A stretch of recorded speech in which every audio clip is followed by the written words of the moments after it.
Hello? Hello?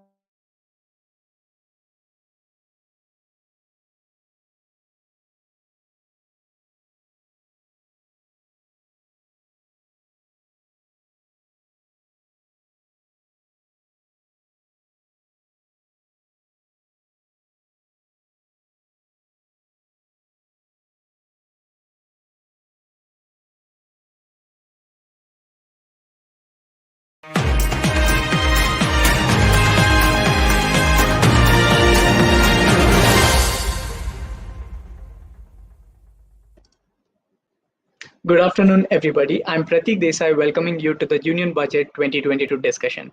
Today's budget is India's first post-vaccination budget and Finance Minister Nirmala Sitharaman's fourth.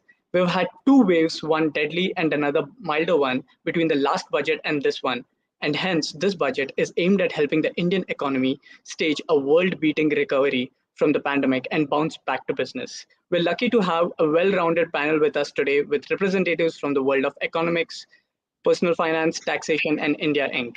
Let me quickly introduce the panelists and take it forward from there. We have with us Mrin Agarwal, who is a financial educator and founder of Finsafe India. She's also a co-founder of Womantra. Then we have Dr. M. Govinda Rao, an economist and also counselor at Takshashila Institution.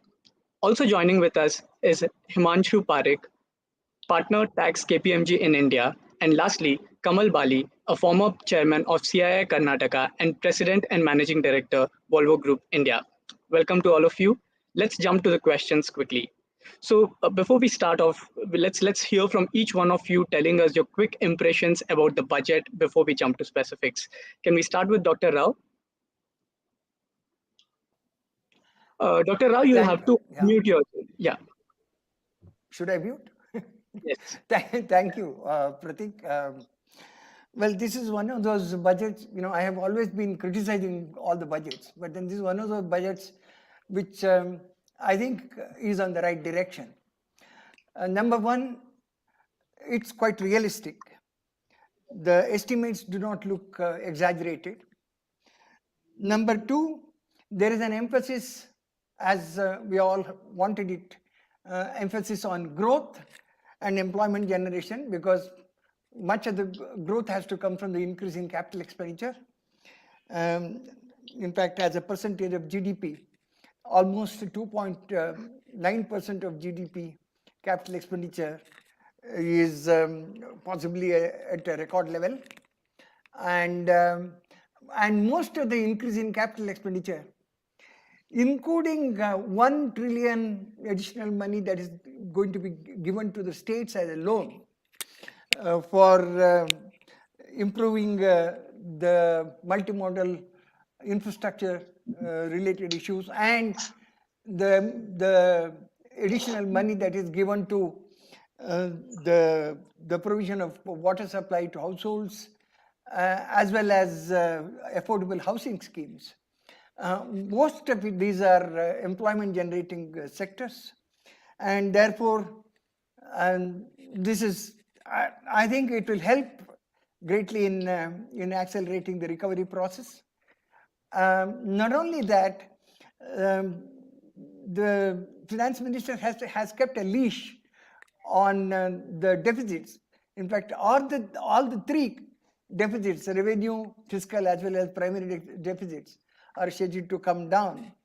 Now, there will be some questions on the realism of revenue expenditure estimates. Capital expenditure expenditure is scheduled to increase by 24%, but the revenue expenditure is expected to be, much less, a little more than 4%. Overall expenditure growth is estimated at about 6.6% or so. So on the whole, it's a realistic budget. Hopefully, she will be able to contain the revenue expenditure, because quite a lot of the revenue expenditure cut has been on the subsidies. So let me stop here. I mean, it's certainly a desirable budget. Right. Thank you. Thank you so much, Dr. Rao. We'll quickly jump to Mrin. Hi, Pratik.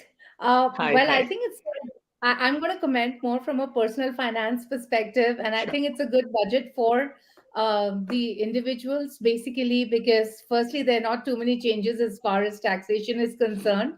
Right. And secondly, there is a lot of clarity as far as taxation of cryptocurrencies and NFTs is concerned. So I think, from that perspective, life does not really change for Indian citizens as such as individuals, but it's good to see the crypto taxation and the fact that you can also file revised returns. So I think these are some good moves that have been done.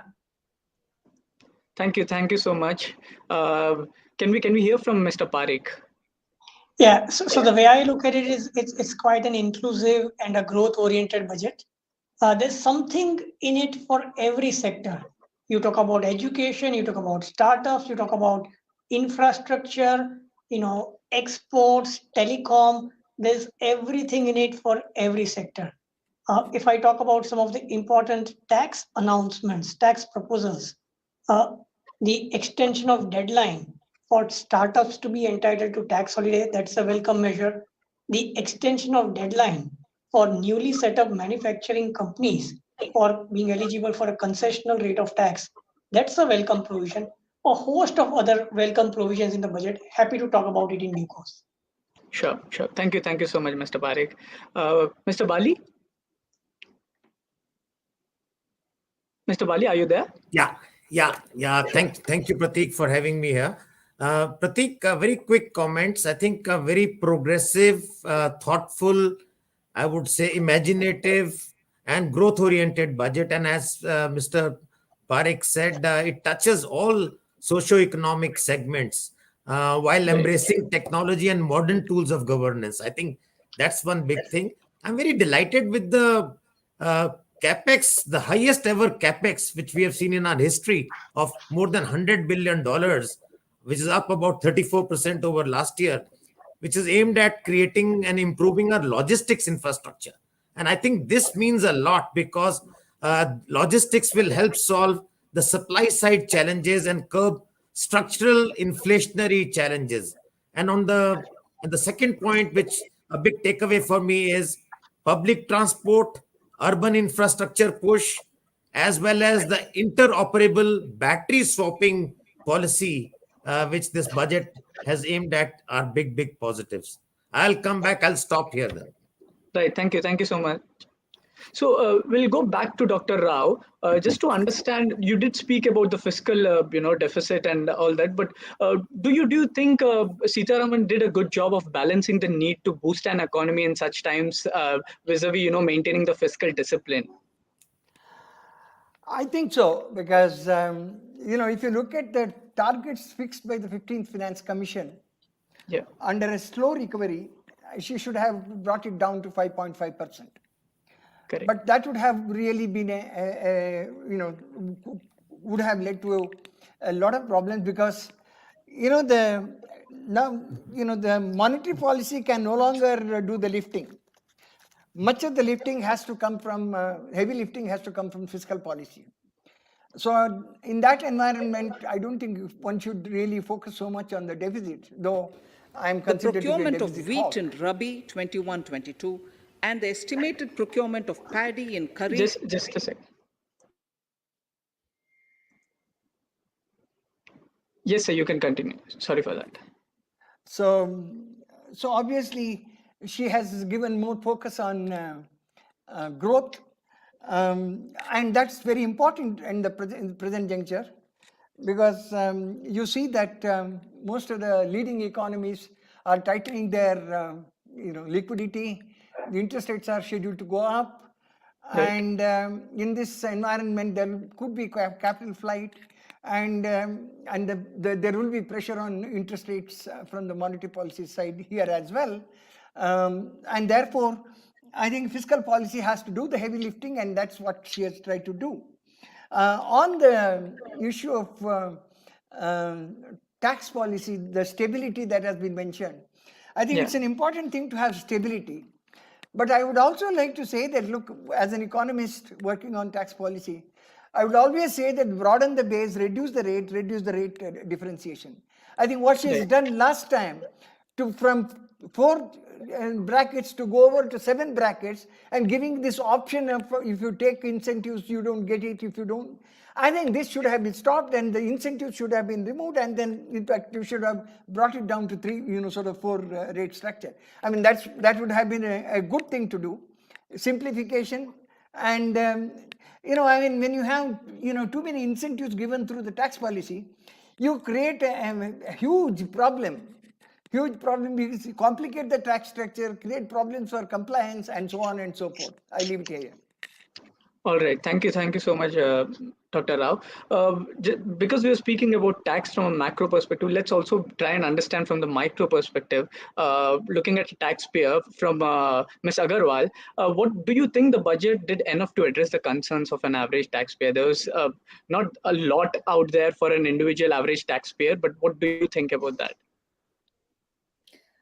Well, I think taxpayers are always looking at reduction of taxes. And I do agree in terms of the fact that there should be something that needs to be done on simplification of taxes, because people are really confused with this old and this new tax regime. And in many cases, people really don't even know which tax regime to go for. So I think there should just be one tax regime with some very simple deductions available. And I really think that the government needs to do some work on that front, because there's a lot of Priority, confusion. financing of investments. Capital investment. There's a lot of confusion that people have around filing of taxes, filing of capital gains, for example, again, is another area where people are really confused. And I also think that a lot of people were looking forward to hearing about maybe some infrastructure bonds, just waiting to see what the green bonds are all about. But, hopefully, I think those were some other things that people were looking at. And of course, the senior citizens for sure were looking at more rebates. So from that perspective, yes, I think a little bit more could have been done. Right.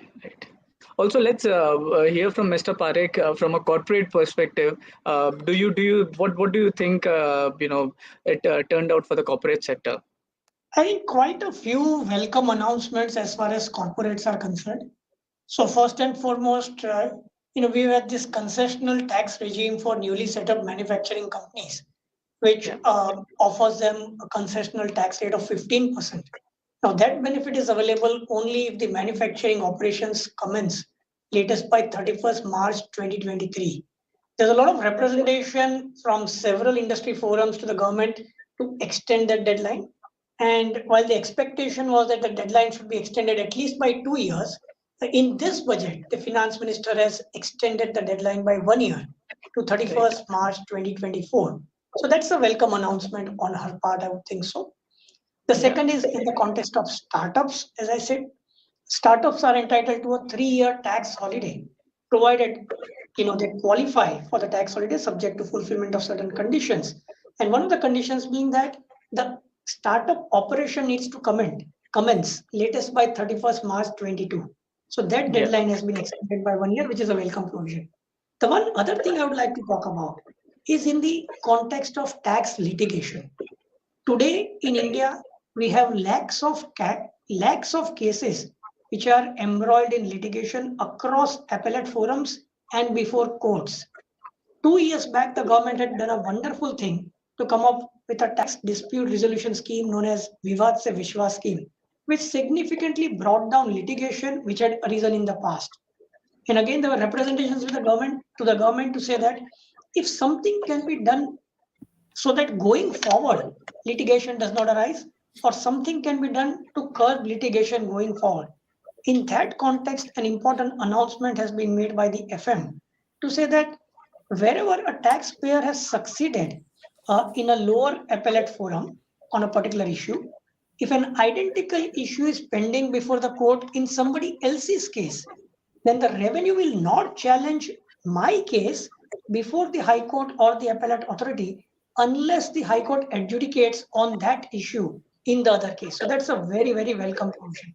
And the one other thing, a significant impetus being given to the gift city, quite a few tax incentives being expanded as far as operations in gift city are concerned. So for example, income arising from lease of ships, that's going to be exempt from taxation in gift city. Similarly, income arising from portfolio management services, if that activity is carried out from gift city, again being exempt from tax.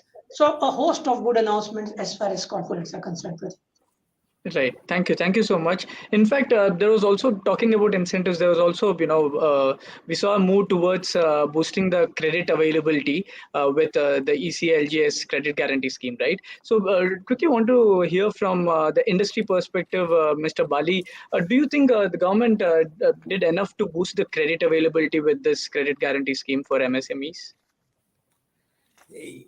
Yeah, Pratik, I think this extension of this credit guarantee scheme, it has been made to the MSME sector, the hospitality sector. I think these are the sectors which needed support.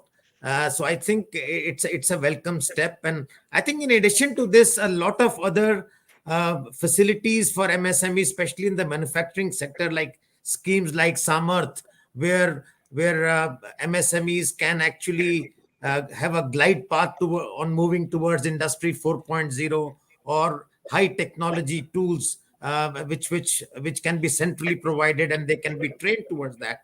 So that's one. And then of course clearing payments to all sectors within 10 days, and 75% of bills getting cleared within 10 days of supplies to the public sector. I think these are some important things for the MSME and industry in general, and I think this will make a huge difference. So I personally believe some good steps have been taken for MSME sector, but of course MSME sector will continue to need some support because it is one of the weaker elements in the link right now, and we need to support that sector much more. Right, right. Coming back to Ms. Agarwal, do you think the government did enough in terms of taking steps towards financial inclusion, because that also becomes a very important topic when we talk about access to credit, right? Access to credit, access to financial information. So, what are your thoughts about this? Yes, certainly. I think that they have been doing quite a bit, and I think they talked about some women and child-oriented schemes that Correct. have already come out. There was this whole talk about digitizing the post offices as well further, Yes, so that bringing them this. under the network of banks. Yes, yes, you're right. So that all these digital payments and all these digital transaction facilities could be available even in the villages. So I think from that perspective, yes, I think quite a bit is being done on that front as well. So yes. Okay, great. Thank you so much, Dr. Rao. What else do you think could the finance minister have done to propel the economy and just give that extra push to make sure we are all back to business? Pratik, we can ask for many things, but you see, budget is not a kamadhenu. Right. See, there are limitations. You also should know that much of the spending and then activities have to happen at the state level. If you really look at the aggregate situation, the amount of spending by the center is just about 40 to 45% of the total spending. 50 to 58% actually comes from has to come from the states. Of course, this also involves transfers. So many of this, in fact, the center has taken on many of the things which states are supposed to do. There is a possibility that this money could have been given to the states to do these particular things, but that's the dynamics of the political economy in the country. Because center wants to show that they are closer to they are the ones who are doing to the people, and when you go for elections. But quite a lot of the things, whether it's agriculture, health, or all these, are in the state subject. So anyway, whatever it is, whoever does it, as far as we are concerned, I think what we do is this should be done. The issue is not on the allocation. I think that part is done. The issue is on implementation. Now that, unfortunately in our country, implementation has always been a problem. Right. How we are going to do this, how things will pan out, will only be known. Because, as I said, it's going to be very difficult to contain the revenue expenditures at the level that they have budgeted. They have, sort of budgeted for a sharp decline in subsidies, both the food subsidy and fertilizer subsidy, and they have also, in fact, the decline in subsidy is almost like 40,000 crores. And in total decline works out to somewhere more than 1 lakh crores in the 1 lakh 30,000 crores.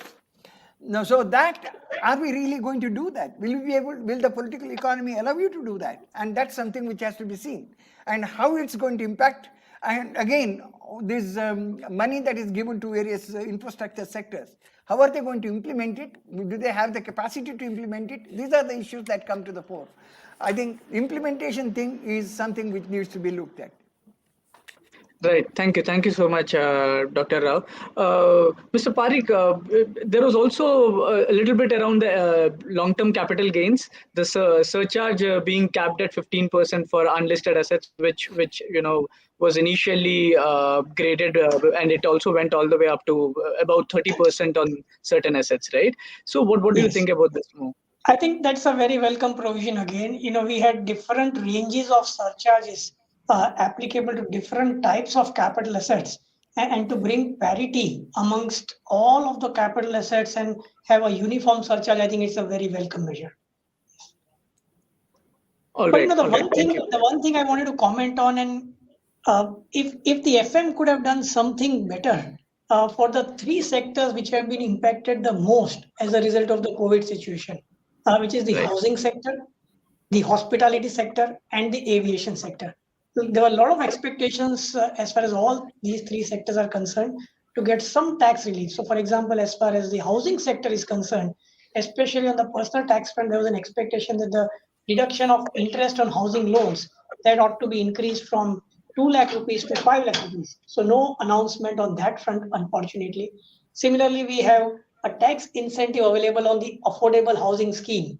Now that benefit expires on 31st March 22, and there was an expectation that that will be extended further by a year. So again, unfortunately, no announcement on that front. As far as aviation sector is concerned, that's really under immense pressure because of the huge taxes they pay on the aviation turbine fuel. There was an expectation that the VAT on that will be reduced, or that will be subsumed as a part of GST. But again, no announcement on that. Similarly, for the hospitality sector, there was an expectation that liquor will now be rolled in within the GST provisions. Unfortunately, no announcement on that front. So in a way, quite a few hits, but some misses as well. Understood. Right. Mr. Bali, but do you think with the new PLI schemes, the domestic manufacturing sector received a much needed push, or does it still fall short? No, I think Pratik, this PLI scheme, to my mind, would be a game changer. It's actually a very, very huge initiative. It will actually bring in a lot of anchor industries into the country, and around that, an ecosystem of new industry segments will be built, such as ESDM, battery manufacturing, EVs. These are all new sectors of economy, and they are going to add incrementally to the overall economy and to the manufacturing sector. And these were some of the misses in our manufacturing sector. For instance, a large automotive sector, but hardly any chip manufacturing. ESDM, hardly there. So all these investments are going to come in as a consequence, driven primarily by PLI. And I think this is going to be, to my mind, a game changer for the manufacturing sector.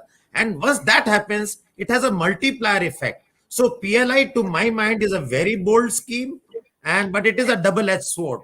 If a company is not participating in a PLI scheme, it has a competitive disadvantage to the companies which have, because the PLI benefits are humongous. They're on an average 15% for a manufacturer and for at the end product, and almost 10 to 12% at the component level. So these are huge incentives, game changer from the country point of view, that we can get in a lot of sectors of economy which were not part of our manufacturing frame. So I think a great initiative. Yeah.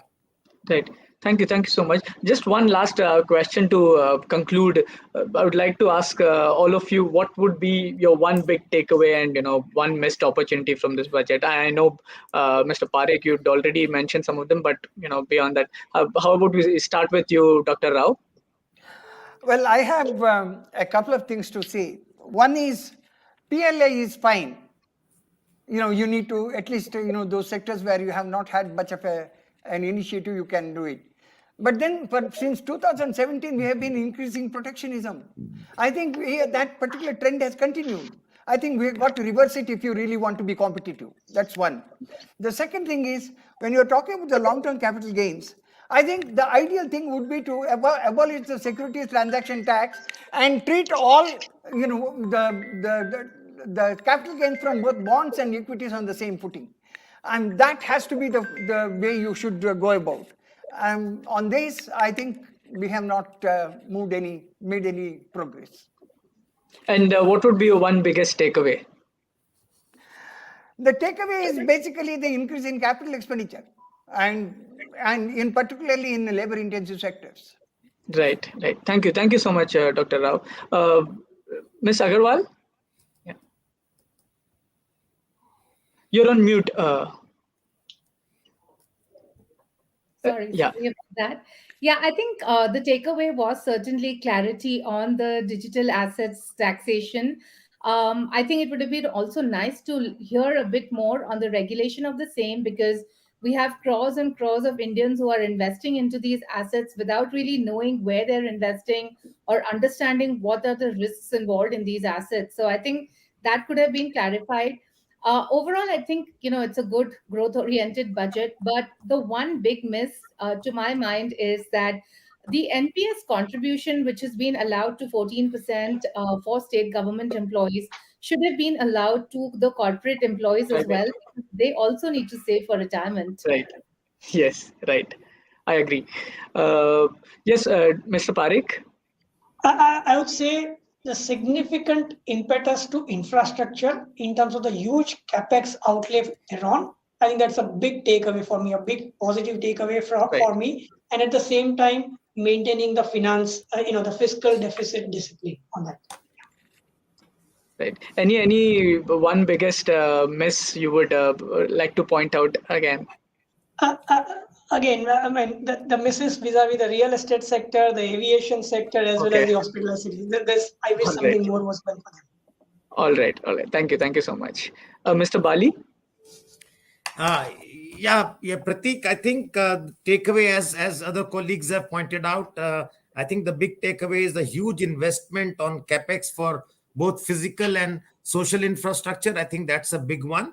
The second one is on public procurement policy, where due credence would be given to sustainable solutions, including solutions which bring in green technology, clean technology, circular economy, and quality, and not just the L1 approach which we have been following. So I think that's a very, very major shift which is going to really change things. One miss, I won't say it could be a budget issue, which probably Mr. Rao would, Mr. Pratik would agree, is some sense on resolution of long old legacy tax issues pending. I think this is a big. This has a huge. Most companies have huge contingent liabilities sitting on the books as a consequence of these tax issues. Of course, these are all legacy issues, old issues. But if the government could come up with some ideas to resolve these on an urgent basis, that, to my mind, would be the cherry on the cake. Right. Thank you so much, Mr. Bali. Thank you all of you to join this call today. I think overall the budget was growth oriented, but with a little bit of misses. But like Dr. Rao pointed out, we can't ask for everything. So a lot depends on implementation. So let's wait and see. Thank you once again, all of you, for joining. Thank you. Thank you. Bye-bye. Bye-bye.